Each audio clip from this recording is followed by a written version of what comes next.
건강을 자신하던 어떤 사람도 병이 날 수 있으며 나이가 들어감에 따라 서서히 진행되는 노화라는 숙명적인 흐름을 생각해보면 우리 모두는 잠재적인 환자입니다.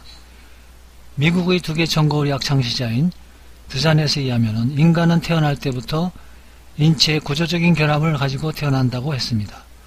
늘 잠재적인 질병에 걸릴 가능성을 안고 살아가는 미약한 존재일 뿐 아무리 건강한 사람도 자세히 보면 제 눈으로 보면 그냥 나를 포함해서 모두 환자일 뿐입니다.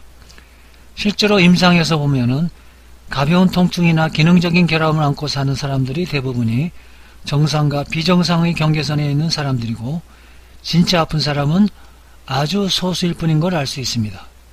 대부분이 이런 사람들은 겉으로 건강해 보이지만 실은 나름대로 자신만이 알고 있는 고통을 가지고 있습니다.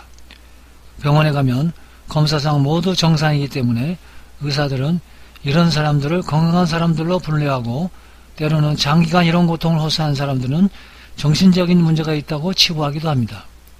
그래서 현대의학의 검사나 기기로 비정상적인 수치가 나오는 사람을 잘 고치는 의사를 명의라고 칭하고 건강해 보이지만 정상과 비정상의 경계선에 있어 스스로 고통 속에 있는 사람을 고치는 사람은 그냥 평범한 의사일 뿐인 것입니다.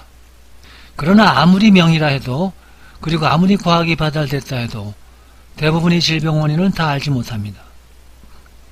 이런 상태에서 그냥 증상만을 개선시키는 데에만 급급하고 있는 것이 현실입니다. 병이 생기게 만든 고장난 장기를 제거하거나 약물로 증상을 감소시켜 환자의 고통만 없애줄 뿐 아무리 증상을 개선한다 해도 그 병이 생겨나는 원인을 대부분의 질병에서 과학으로 밝혀내지 못하기 때문에 병이 다시 생겨날 수 있다는 개연성을 안고 살아가야 합니다. 그것은 왜냐하면 과학은 지식을 기반으로 하기 때문에 지식의 한계를 넘어서는 영역에 대해서는 속수무책입니다. 이런 과학의 영역은 우리가 사는 우주 안에서 보면은 사실 아주 빙산의 일각과 같이 아주 작은 부분입니다. 즉 과학의 범주인 우리 오감의 영역은 우리 인식의 영역이고 이것을 벗어나는 무의식의 영역은 무한히 우리 주변에 펼쳐있고 그것에 대해서 그 어느 누구도 잘 모릅니다. 다행히 오감의 영역을 벗어나는 육감의 영역은 거의 오랫동안 우리 경험으로 터득한 지혜의 영역이고 몇천 년 동안 면면이 그 진상이 밝혀져 왔지만 보이지도 느낄 수도 맡을 수도 들리지도 만져지지도 않는 실체여서 보통 사람은 그냥 무시하고 소수의 사람들에 의해 그 면면이 전해오고 있는 실정인 것입니다.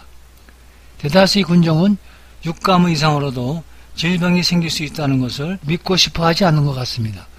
그래서 군중을 향해 이런 진실을 얘기해도 마치 허공에다 대고 목청을 높여 외치는 것 같이 헛된 일인지 모릅니다.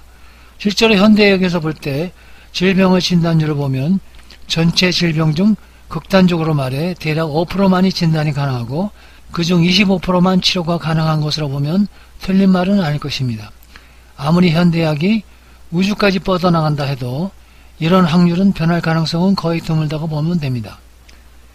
이런 인식이 가능한 5% 정도의 원인은 대개 감염과 외상이 대부분이고 나머지 95%는 우리 인식 밖에 있는 원인이므로 모든 지식과 지혜를 동원해 원인을 찾아내야 합니다. 그러나 알아야 할 것은 대부분의 난치성 질환이나 암 등의 원인은 여전히 잘 모르고 있고 약이나 여러가지 방법들로 확실히 질병을 치료할 수 있는 것은 아닙니다.